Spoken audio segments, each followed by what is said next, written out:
말씀 제목 읽겠습니다. 시작. 안식의 필요성. 열왕기상 19장 1절부터 8절까지인데요. 저와 여러분들이 한 절씩 교독하겠습니다.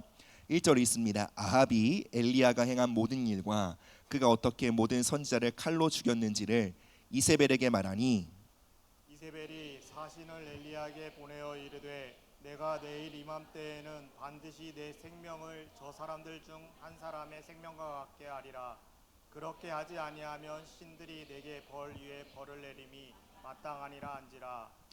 그가 이 형편을 보고 일어나 자기의 생명을 위해 도망하여 유다에 속한 브엘세바에 이르러 자기의 사환을 그곳에 머물게 하고, 자기 자신은 광야로 들어가 하룻길쯤 가서 한 로뎀 나무 아래에 앉아서 자기가 죽기를 원하여 이르되 여호와여 넉넉하오니 지금 내 생명을 거두시옵소서. 나는 내 조상들보다 낫지 못하니이다 하고 로뎀나무 아래에 누워 자더니 천사가 그를 어루만지며 그에게 이르되 일어나서 먹으라 하는지라. 본즉 머리맡에 숯불에 구운 떡과 한 병 물이 있더라. 이에 먹고 마시고 다시 누웠더니 여호와의 천사가 또 다시 와서 어루만지며 이르되 일어나 먹으라. 내가 갈 길을 다 가지 못할까 하노라 하는지라. 이에 일어나 먹고 마시고 그 음식물의 힘을 의지하여 40주 40야를 가서 하나님의 산 호렙에 이르니라. 아멘. 우리가 함께 읽은 본문은 우리 모두가 익숙하게 잘 알고 있는 말씀이라고 생각합니다. 엘리야가 하나님의 산 호렙에 이르게 됩니다. 성경학자들은 일반적으로 이 호렙산을 신의 산과 같은 산으로 봅니다. 신의 산이 어떤 산입니까? 하나님의 율법이 모세를 통해 주어진 곳이죠. 바로 하나님의 임재가 있는 곳, 하나님의 말씀에 있는 곳을 상징합니다. 그곳에서 어떠한 일을 경험하게 됩니까? 엘리야는 세미한 하나님의 음성을 듣게 됩니다. 그 하나님의 음성으로 인해 엘리야는 잃어버렸던 사명을 회복하게 되고 다시 부르심의 자리에 굳게 서는 하나님의 사람이 됩니다. 엘리야를 회복시킨 것이 무엇입니까? 바로 하나님의 음성, 하나님의 말씀입니다. 하나님의 임재입니다. 그러나 그가 하나님의 음성이 있는 곳, 하나님의 말씀이 있는 곳, 하나님의 임재가 있는 곳까지 나아가기까지 엘리야에게는 또 다른 힘이 필요했다는 것을 우리는 본문을 통해 알 수 있습니다. 오늘 우리가 함께 읽은 본문 8절은 이렇게 말합니다. 이에 일어나 먹고 마시고 그 음식물의 힘을 의지하여 40주 40야를 가서 하나님의 산 호렙에 이르니라. 엘리야가 스스로의 힘과 의지로는 결코 하나님의 말씀 앞에 설 수 없었다는 것을 보여줍니다. 엘리야는 하나님의 말씀이 있는 곳, 하나님의 임재가 있는 곳, 그 부르심의 산까지 나가기까지 엘리야에게는 먼저 선행되어져야 할 필요와 은혜가 있었던 것입니다. 이 말씀이 기록된 정황은 엘리야가 완전히 무너졌을 때입니다. 이 앞장 열왕기상 18장을 보면 갈멜살에서의 전투가 나옵니다. 어느 신이 참신인가를 놓고 바알과 아세라 선지자들과 엘리야가 영적 전쟁을 벌입니다. 하나님 편에 선 사람은 엘리야 혼자였고 바알과 아세라 편에 선 선지자들은 도합 850명이었습니다. 850대 1, 그 외로운 영적 전쟁을 치릅니다. 엘리야는 하나님의 능력과 권능으로 그곳에서 승리하게 되었고 850명의 모든 선지자들을 죽이게 됩니다. 그리고 이 일로 인해 아합 왕의 아내였던 이세벨 여왕은 이를 갈게 되는데요. 왜냐하면 이세벨은 뼛속까지 바알 숭배자였기 때문에 그렇습니다. 이세벨은 온 이스라엘에 공포합니다. 내가 반드시 엘리야를 죽이겠다. 그런데 이 일로 엘리야가 두려움에 사로잡힙니다. 갈멜산에서 그토록 용맹했던 엘리야의 모습은 온데가 되었고 그는 큰 두려움에 사로잡혀 주저앉고 말았던 것입니다. 지금 엘리야에게 무슨 일이 벌어진 것입니까? 엘리야가 완전히 탈진한 거예요. 그 내면이 완전히 무너진 것입니다. 엘리야는 치열한 영적 전쟁을 홀로 감당해야 했습니다. 그는 많은 사역의 과업들을 짊어지고 있었습니다. 그는 많은 짐을 짊어지고 홀로 외로이 영적 전쟁을 통과했습니다. 그 과정 속에 자신의 육체가, 자신의 정서가 얼마나 고갈되고 있는지 깨닫지 못했던 것입니다. 여러분, 우리도 그럴 때가 있습니다. 중요한 사역을 마치고 나면 몸과 마음이 충만해질 것 같은데 급격하게 다운되는 거예요. 감당해야 할 중요한 프로젝트, 어떤 시험을 잘 마치고 나면 홀가분해질 것 같은데 몸과 마음이 급속도로 탈진하는 경우들을 봅니다. 그래서 이런 말이 있죠. 쉴 때 몸이 아프다고. 예를 들면 수련회와 같은 중요한 어떤 사역을 함께 막 힘써 준비합니다. 그 준비할 땐 몰라요. 근데 준비가 다 끝나고 일이 마치고 나면 몸과 마음이 고갈되었던 것이 증상으로 확 드러나는 것이죠. 그러니까 엘리야가 그랬던 거예요. 우리 모두는 밖에서 일어나는 일들을 수습하고 막 그 일에 고분분투하느라 정작 내 안에서 일어나는 일에 대해서는 둔감할 때가 있습니다. 우리의 몸이 탈진하지 않도록, 우리의 내면이 방치됨으로 망가지지 않도록 우리는 우리의 몸과 마음을 잘 살필 수 있도록 하시는 하나님의 지혜와 은혜를 구해야 합니다. 이렇게 탈진하고 소진한 엘리야는요, 결국 하나님의 부르심을 등지고 광야로 도망하게 됩니다. 홀로 광야 깊은 곳에 거하여 엘리야는 이렇게 기도합니다. 하나님, 제발 저를 죽여주십시오. 19장 4절의 말씀에 보면 로뎀나무 아래에 앉아서 자기가 죽기를 원하여 이르되 여호와여 넉넉하오니 지금 내 생명을 거두시옵소서. 나는 내 조상들보다 낫지 못하나이다. 이 엘리야의 기도 속에 무엇이 느껴집니까? 엘리야는 완전히 살 소망을 잃어버린 거예요. 넉넉합니다 라는 표현은 할만합니다가 아니죠. 주님, 저는 더 이상 못하겠습니다. 죽고 싶습니다. 딱 이런 표현입니다.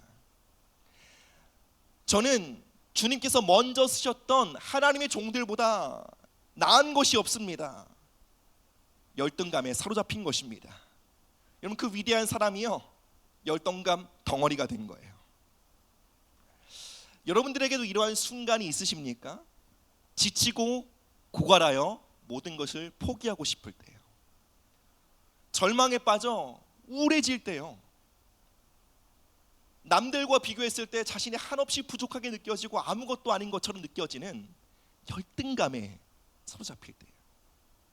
그리고 이 모든 상황이 내가 하나님을 열심히 섬겼기 때문에 겪는 고난처럼 느껴지므로 피해의식에 사로잡힐 때요.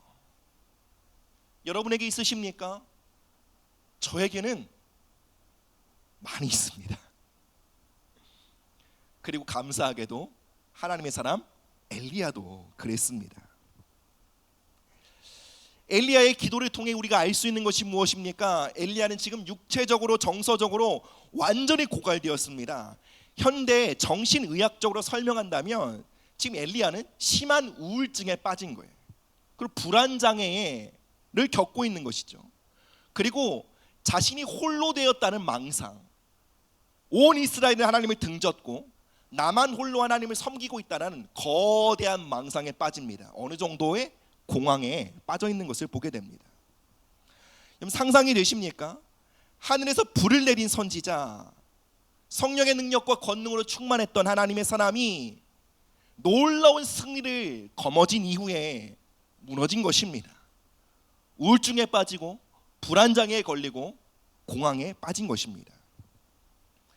믿는 사람들이 가장 많이 속고 있는 거짓말 중에 하나가 이것입니다. 거듭나고 성령 충만하면 지치지 않는다라는 거예요. 성령 충만하면 우울증 안 걸린다라는 거예요. 성령 충만하면 공황장애는 안 걸린다라는 거예요. 여러분, 그렇지 않습니다. 이것은 완전히 거짓말입니다. 우리가 영적으로 아무리 충만해도요, 우리가 육체적으로 정서적으로 소진하면, 우리가 우리의 몸과 우리의 마음을 잘 관리하지 않으면 무너집니다. 우울증에 빠집니다. 우리가 아무리 성령 충만해도 우리가 우리 자신을 자꾸 소진시키면, 자꾸 사용하면 고갈됩니다. 정도가 심해지면 죽고 싶습니다. 그래도 괜찮다라는 것을 말하는 것이 아닙니다. 그럴 수 있다라는 거예요. 우리가 지치고 소진하고 탈진하는 것, 모두 포기하고 싶은 것은 우리가 거듭나지 않았기 때문이 아닙니다. 우리의 성령 충만하지 않았기 때문이 아닙니다. 그것은 우리가 인간이기 때문에 그렇습니다. 우리는 몸과 마음을 갖고 있습니다. 우리가 적절하게 우리의 몸과 우리의 정서와 우리의 육체를 돌보지 않으면 우린 넘어집니다. 우린 무너집니다. 성령 충만으로 우리의 정서적인 필요, 우리의 육체적인 필요를 밀어붙이려고 하는 것은 지혜가 아닙니다. 그건 하나님의 방식이 아닙니다. 야고보서 5장 17절에는 엘리야가 우리와 똑같은 성정을 가진 사람이라고 말합니다. 엘리야도 지쳤습니다. 우리도 마찬가지입니다. 우린 사람입니다. 우린 육체를 입고 있습니다. 우린 감정과 정서가 있습니다. 하나님이 그렇게 우리를 지으셨습니다. 그래서 우리가 적절하게 우리를 돌보지 않으면 우린 지칩니다. 엘리야는 자신을 과용했습니다. 지나치게 소진시켰습니다. 용량 초과를 경험한 것입니다. 그래서 육체적으로는 탈진하고 내면이 점점 병들기 시작했습니다. 그러한 내면의 무너짐, 육신의 고단함은 초조함으로, 두려움으로, 열등감으로, 피해의식으로 나타나기 시작했던 것입니다. 자살 충동에 사로잡히기까지 그의 내면과 그의 육체는 무너지고 있었던 것입니다. 여러분, 많은 목회자들이 이러한 탈진을 경험합니다.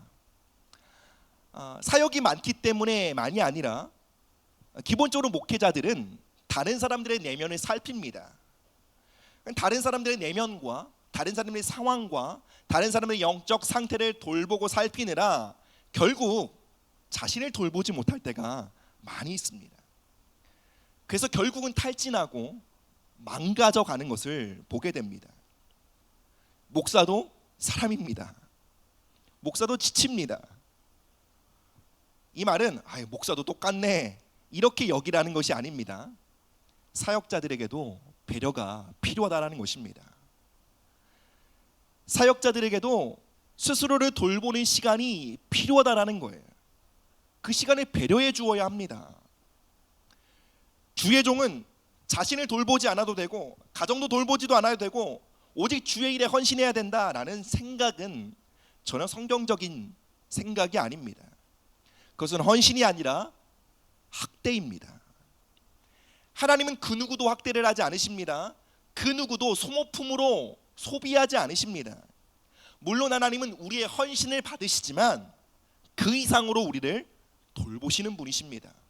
우리는 그 어떤 것도 하나님께 빼앗길 것이 없습니다. 우리가 주님께 무엇을 드릴지언정 하나님은 더 많은 것을 채워주시기 때문에 그렇습니다. 여러분, 하나님은 우리 소비하지 않으십니다.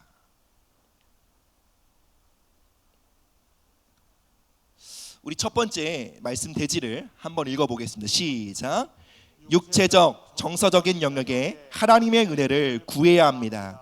열왕기상 19장 4절에서 5절입니다. 시작. 자기 자신은 광야로 들어가 하룻길쯤 가서 한 로뎀나무 아래 앉아서 자기가 죽기를 원하여 이르되 여호와여 넉넉하오니 지금 내 생명을 거두시옵소서. 나는 내 조상들보다 낫지 못하나이다 하고 로뎀나무 아래에 누워 자더니 천사가 그를 어루만지며 그에게 이르되 일어나서 먹으라 하는지라. 아멘.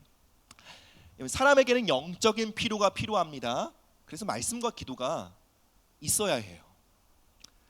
뿐만 아니라 우리에게는 정서적인 필요, 육체적인 필요도 필요합니다. 하나님은 엘리야를 어떻게 회복시키셨습니까? 먼저 로뎀나무 밑으로 엘리야를 인도하셨습니다. 로뎀나무는 다 자라면 한 3m 정도 되는 아주 큰 나무는 아니에요. 사막 한가운데 자라고 있지만 그 잎사귀가 마르지 않는 비결은 뿌리로는 아래론 30m 가량 뿌리를 내린다고 합니다. 그리고 깊이 있는 지하수와 연결되어 있기 때문에 광야에도 사막에서도 푸르름을 잃지 않고 있을 수 있다는 것이죠. 하나님은 광활한 광야에서 로뎀나무를 발견하도록 하셨습니다. 그리고 그 그늘 아래에 피하여 눕게 하셨습니다. 뜨거운 강한 햇빛을 피하여 쉴 수 있도록 하셨습니다. 지금 하나님이 엘리야에게 어떠한 일을 하신 것이죠?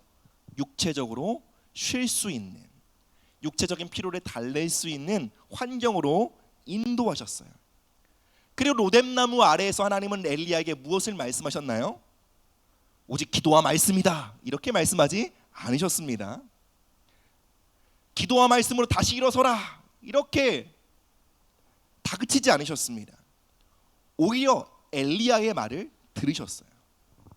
로뎀나무 아래 누워 그 몸의 긴장과 피로가 풀리자 엘리야는 드디어 마음 안에 있는 속 이야기를 할 수 있는 공간이 생겼어요. 우리 몸이 경직되어 있으면, 우리 마음이 이렇게 꽉 조여 있으면 마음의 이야기가 잘 흘러나오지 않습니다. 근데 이렇게 몸과 마음이 느슨해지면 마음 안에 있는 슬픔, 고통이 흘러나오죠. 그리고 마음 안에 있는 고통과 슬픔이 빠져나간 만큼 외부로부터 주어지는 위로와 격려를 받을 수 있는 공간이 생깁니다.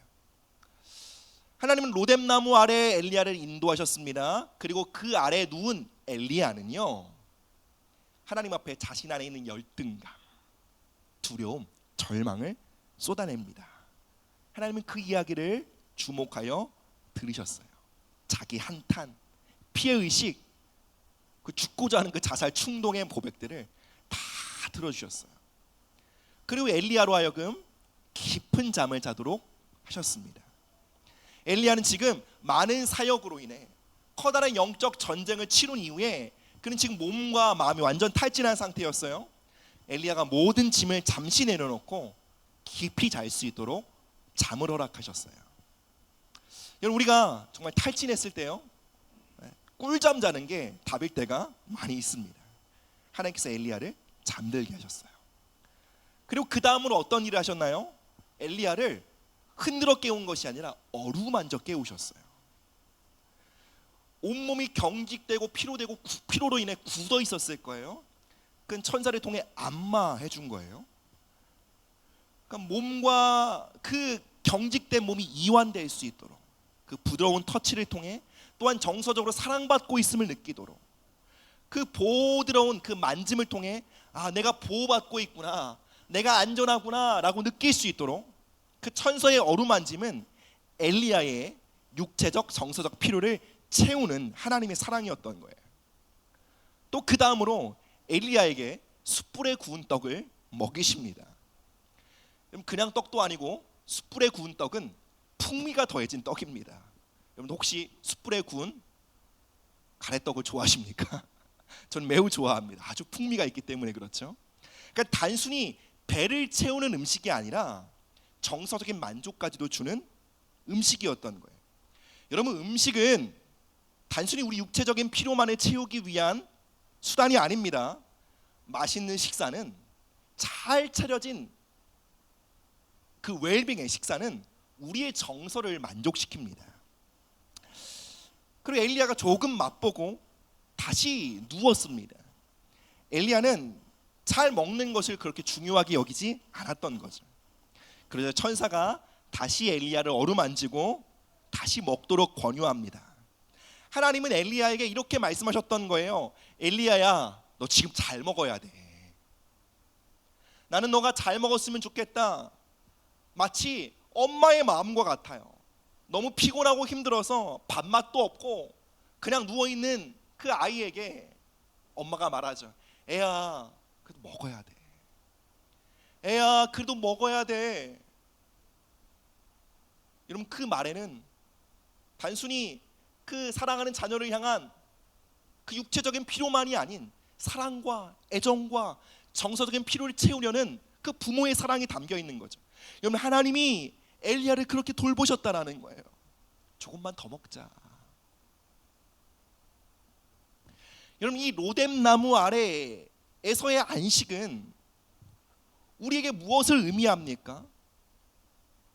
하나님이 우리의 정서적인 필요, 우리의 육체적인 필요를 돌보시는 분이시라는 거예요. 그리고 이렇게 말씀하십니다. 나는 너가 잘 먹고 잘 쉬고 너의 정서적인 필요를 돌보는 일에 적극적이었으면 좋겠다. 이 일에 있어서 소극적이 되길 원치 않는다. 그래야 끝까지 갈 수 있어. 나는 너를 단기간에 소모시켜버리고 버리는 소모품처럼 여기는 그런 하나님이 아니다. 나는 너를 돌보는 아버지다. 너의 부르심을 끝까지 완수하고 그 이후에 네가 소진하고 고갈되는 것이 아니라 그 부르심을 완수한 이후에 충만한 모습으로 서 있기 위해 넌 너의 몸과 마음을 잘 돌봐야 해 라고 말씀하시는 거예요. 여러분, 예수님의 별명이 무엇인 줄 아십니까? 먹기를 탐하고 포도주를 즐긴다, 그리고 세리와 죄인의 친구다. 이것이 예수님의 별명이었어요. 그러니까 예수님을 따라다니는 비난이 뭐였어요? 너무 잘 먹는다라는 거예요. 너무 즐겁게 지낸다라는 거예요. 여러분, 예수님에게 있어서는 자신과 그리고 그를 따르는 제자들의 육체적인 필요 그리고 정서적인 필요를 채우는 일에 있어서 소극적이지 않으셨어요. 예수님은 잘 먹고 잘 마시며 즐겁게 교제하는 일을 중요하게 여기셨어요. 그 일에 있어서 하나님의 은혜를 환영하셨어요.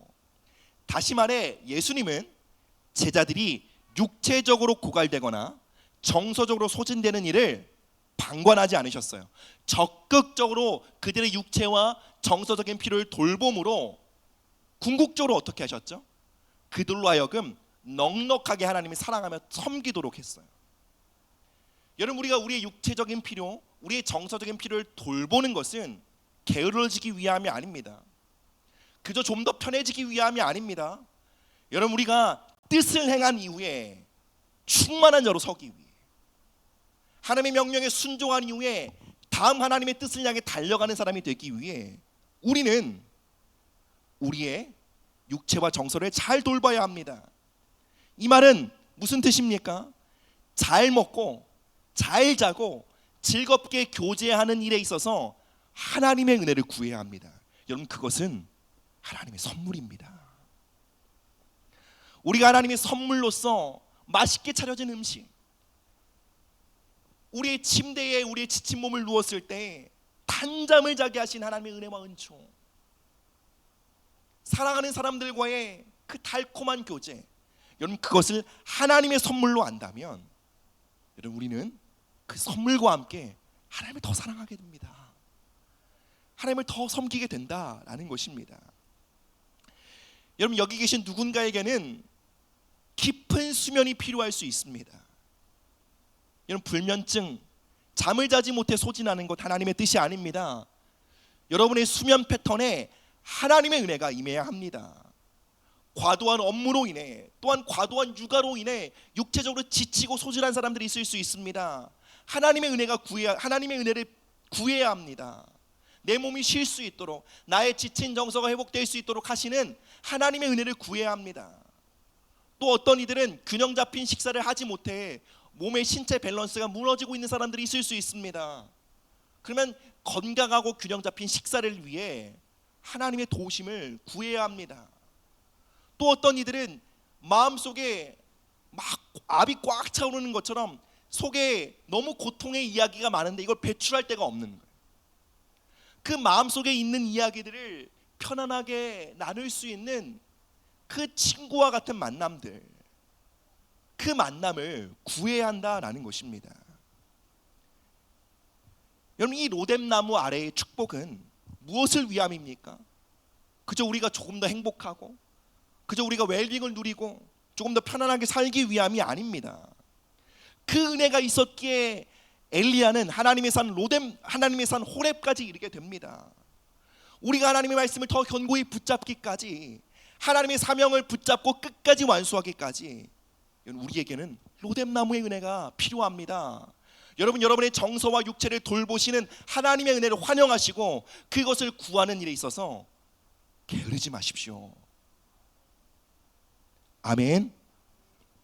두 번째입니다. 함께 읽어보시겠습니다. 시작. 안식을 위한 시간과 장소를 구별해야 합니다. 마가복음 6장 30절 31절.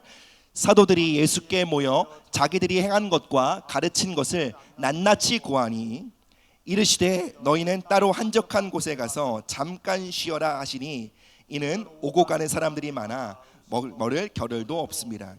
그럼 지금 제자들의 말과 예수님의 말이 지금 전혀 다릅니다. 예수님은 장소를 구별해서 쉬라고 말씀하시는데 제자들이 볼 때 전혀 그런 타이밍이 아니에요. 여러분 이런 말 있죠. 물 들어올 때 노 저어야 한다고.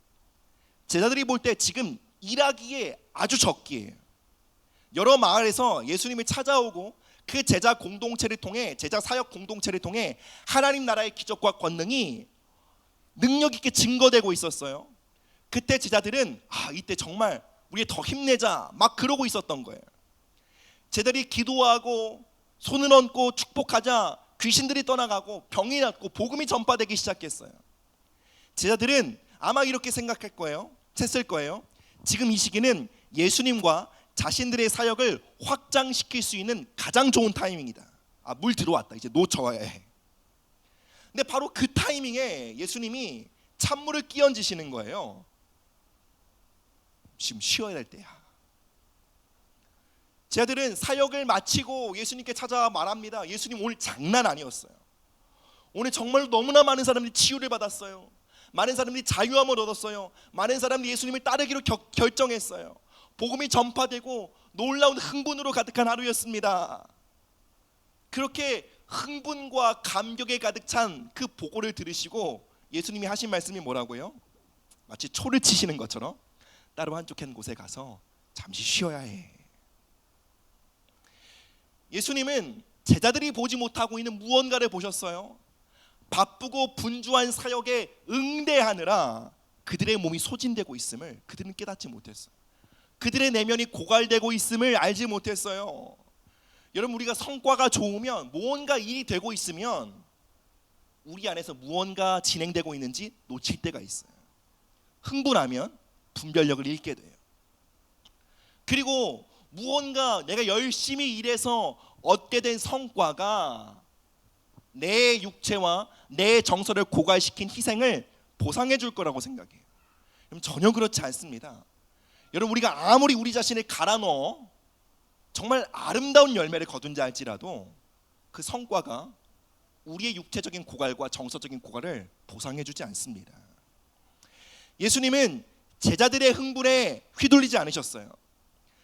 예수님은 제자들에게 이렇게 말씀하신 거예요. 그 어떤 성과보다, 그 어떤 사역보다, 그 어떤 중대한 일보다 너희들의 몸과 마음을 잘 돌보는 일이 중요해 라고 말씀하시는 거예요.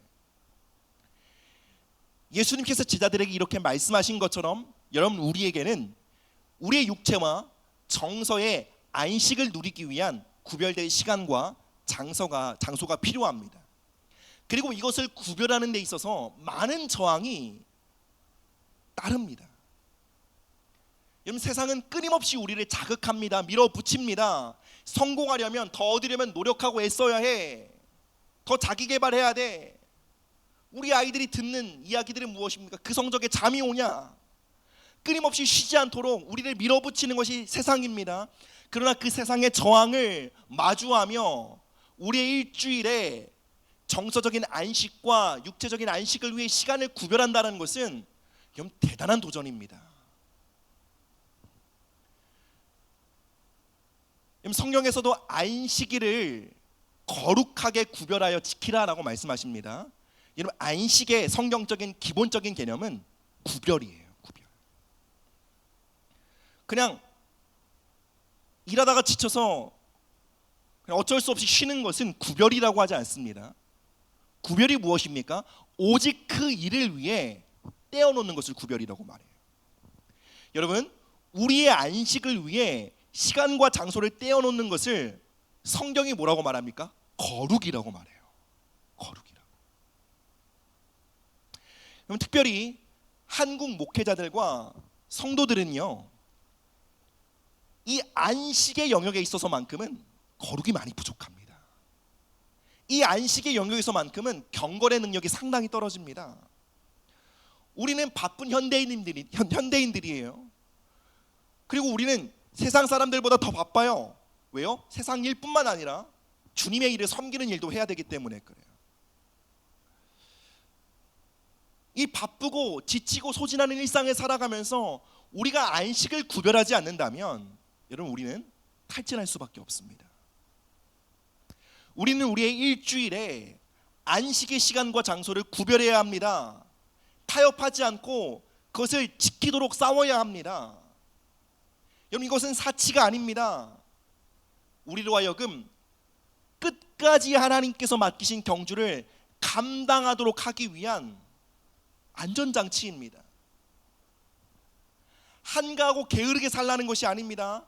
그 누구보다 열심히 살고 성실하게 살고 바쁘게 살고 있기에 안식을 전략적으로 세팅해야 된다라는 거예요. 여러분 어떤 이들은 홀로 있는 시간을 통해 정서적인 안식을 누릴 수 있습니다. 그렇다면 의도적으로 그런 시간을 세팅해야 해요. 어떤 이들은 친밀한 관계, 사람들과의 교제 안에서 만족을 누립니다. 그렇다면 정기적으로 사람들과 만나 교제해야 합니다. 사는 여러분 묻고 싶습니다. 여러분 안식을 위한 시간과 장소가 여러분의 삶에 구별되어 있습니까? 여러분 그렇지 않다면 여러분 안식의 영역에서 경건하지 않으신 거예요. 안식의 영역에서 거룩하지 않으신 거예요. 반드시 여러분의 몸과 마음을 돌볼 수 있는 시간과 장소를 구별하셔야 합니다. 우리 마지막 함께 보겠습니다. 시작. 건강하고 건전한 기쁨과 행복을 찾고 누려야 합니다. 디모데전서 4장 4절에서 5절입니다. 시작. 하나님께서 지으신 모든 것이 선함에 감사함으로 받으면 버릴 것이 없나니 하나님의 말씀과 기도로 거룩하여 짐이라. 아멘. 여러분 우리는 우리 삶의 기쁨의 요소를 적극적으로 세팅해 놓아야 합니다. 다시 말씀드리지만 이것은 사치불이라는 이야기가 아닙니다. 탐욕을 부리라는 것이 아닙니다. 하나님이 우리에게 누리도록 허락하신 즐거움을 우리가 적극적으로 환영하라라는 것입니다. 여러분 하나님은 우리의 즐거움을 뺏어가시는 분이 아니십니다. 우리를 파괴하는 즐거움에 대해서는 우리로 하여금 멀리하도록 가르치시지만 그러나 우리의 인생에는 하나님이 허락하신 많은 즐거움이 있습니다. 그리고 그 하나님이 우리 인생을 향해 허락하신 그 많은 즐거움들을 적극적으로 누리고 우리가 우리 자신을 채우는 것은 경건 생활의 중요한 비밀입니다.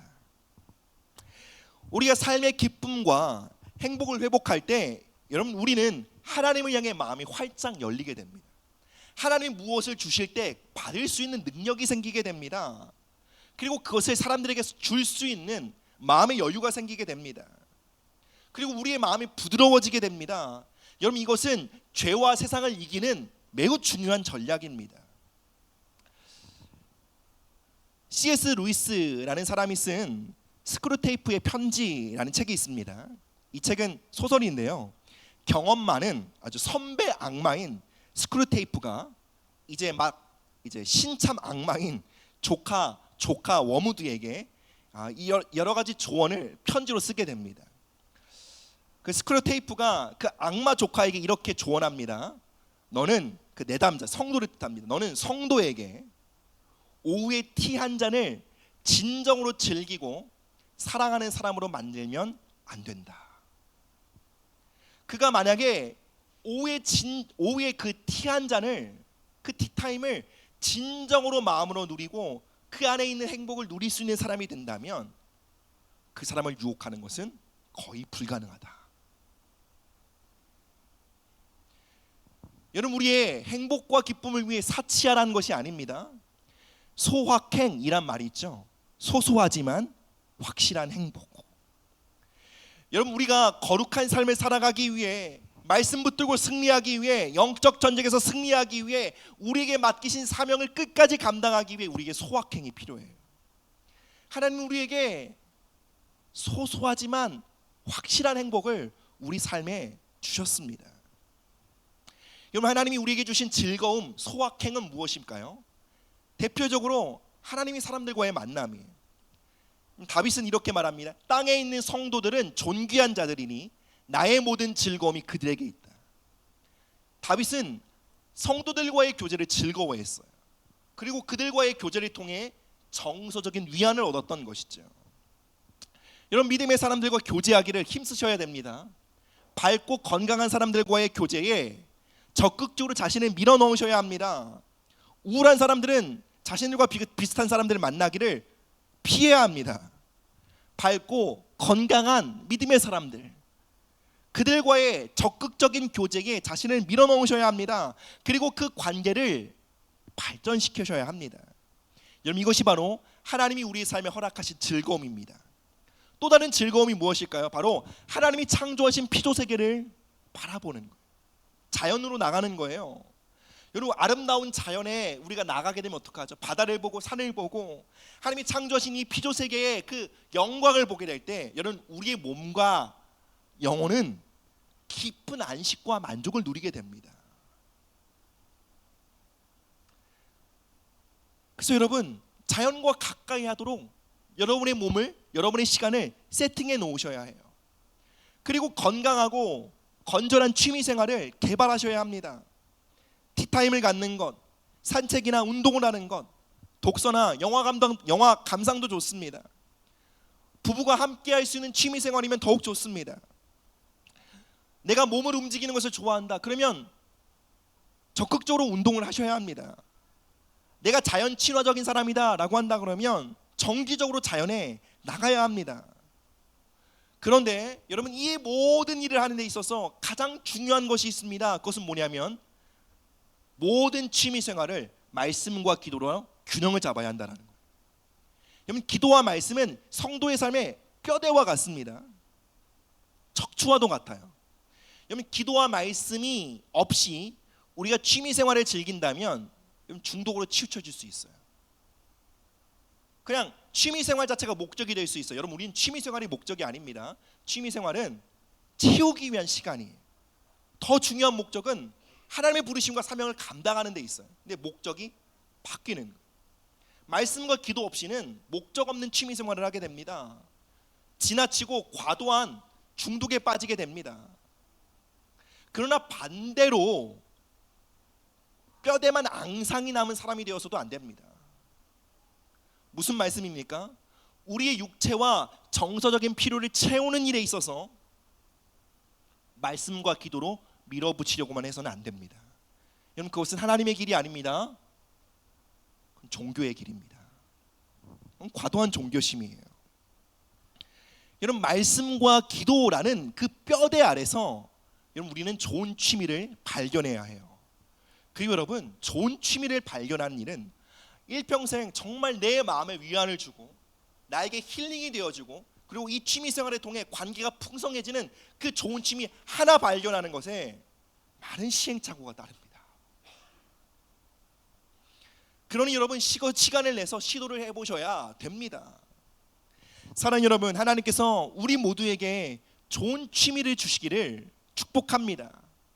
그저 홀로 방에서 스마트폰 붙잡고 그냥 낄낄대고 그런 것이 아니라 우리 모두가 건강하게 함께 누리며 교제할 수 있는 그 건전하고 건강한 취미가 우리 모두의 삶에 발견되는 은혜가 있기를 주님의 이름으로 축복합니다. 아멘. 말씀을 맺겠습니다. 하나님은 엘리야에게 정서적으로, 육체적으로 안식할 수 있게 하심으로 그를 말씀의 사람으로 일으키셨습니다. 그리고 그를 말씀의 사람으로 일으키는 데 있어서 매우 중요한 요소가 있습니다. 그것은 뭐냐면 그를 더 이상 홀로 두지 않으셨다는 거예요. 그를 믿음의 사람과 교제하게 하셨다는 거예요. 여러분, 끝까지 가려면 우리 함께 해야 해요. 이것은 하나님께서 우리 삶에 주신 귀중한 은혜입니다. 다시 부르심의 자리에 서기 위해, 하나님과의 더 깊은 친밀함과 말씀의 자리에 나아가기 위해, 우리의 기도와 우리의 예배가 더욱더 풍성해지기 위해 여러분, 이 시간 우리의 정서와 우리의 육체를 돌보신 하나님의 은혜를 환영하며 나가십시다. 우리 함께 자리에 일어나셔서 찬양하며 나가시겠습니다.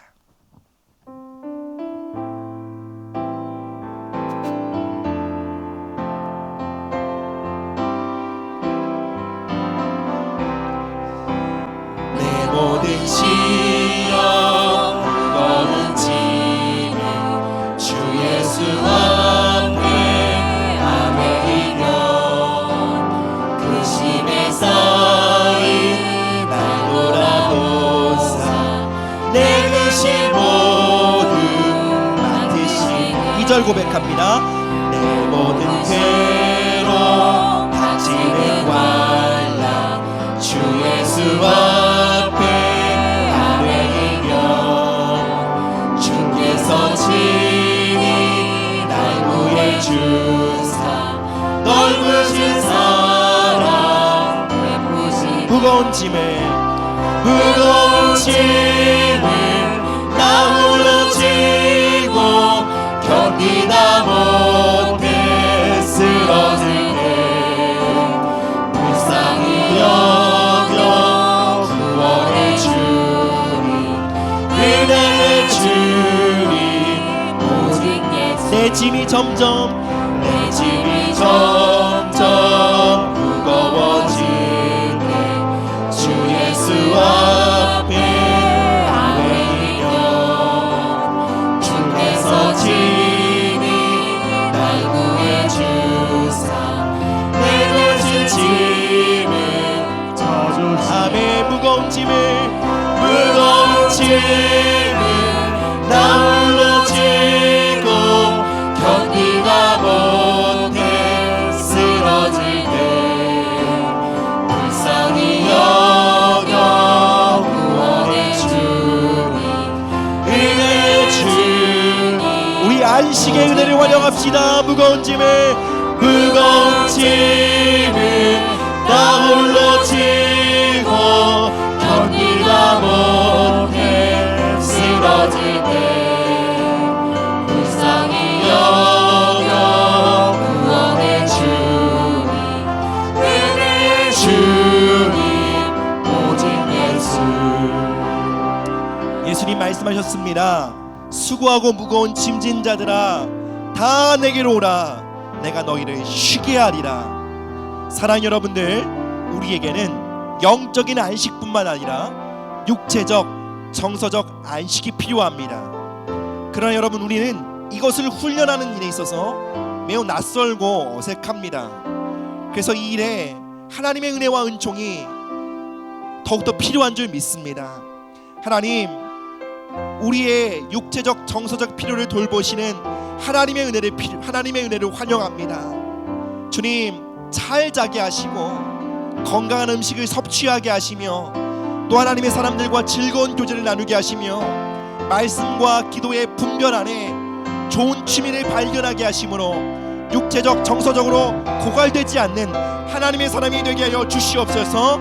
우리 함께 안식의 은혜를 환영하며 주님의 이름 부르짖고 기도하며 나가십시다. 예수여, 하나님 이 시간 이 교회 공동체에 하나님 우리의 육체와 정서를 돌보시는 하나님의 은혜를 환영합니다. 예, 주님, 깊은 숙면을 축복합니다. 하나님, 단잠을 자지 못하는 아버지 우리 모든 성도들 아버지 위로하여 주시고 그들의 잠자리를 주님의 이름으로 축복합니다. 그 잠자는 시간을 주님 보호하여 주시옵소서. 하나님, 안식으로 축복합니다. 예, 주님, 육체적으로 피곤하고 고단한 지체들이 있습니다. 예, 주님, 그들의 지친 몸을 위로하여 주시옵소서. 하나님 아버지, 주님 잘 먹고 아버지 주님 좋은 음식과 맛있는 음식으로 아버지 육체적으로 정서적으로 힘을 누리도록 하나님 아버지 우리 모든 성도들의 삶을 축복합니다. 하나님, 그리고 주님 우리 모든 성도들이 하나님의 사람들과의 믿음의 교제 안에 있길 원합니다.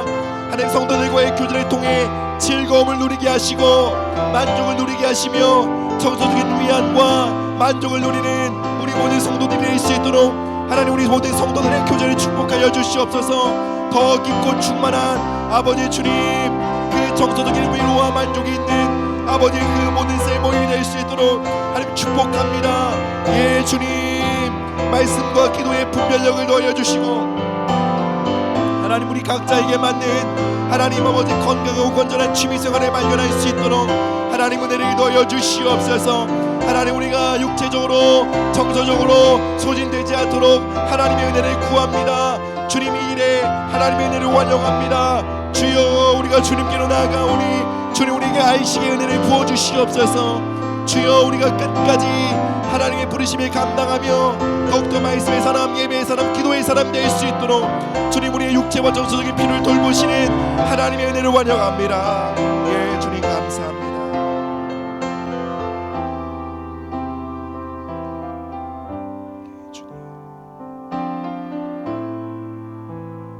하나님, 예수님께서 제자들의 그 육체적인 필요와 정서적인 필요를 세밀하게 돌보셨을 때 그 당시 종교적인 사람들은 그것을 이해할 수 없었습니다. 예수님을 비난하고 헐뜯었습니다. 그러나 주님, 하나님에게는 우리의 정서적인 필요, 우리의 육체적인 필요를 돌보는 일이 매우 중요한 것을 우리가 알길 원합니다. 하나님 우리의 영혼육을 지으신 좋으신 하나님이십니다. 하나님 우리가 우리의 정서와 우리 육체를 돌보는 일에 게을르고 소극적이었던 것을 회개합니다. 말씀과 기도의 분별을 갖고 하나님 우리가 하나님이 주신 즐거움과 기쁨을 누리며 우리의 육체와 우리의 정서를 잘 보존하고 관리할 수 있게 하여 주시옵소서.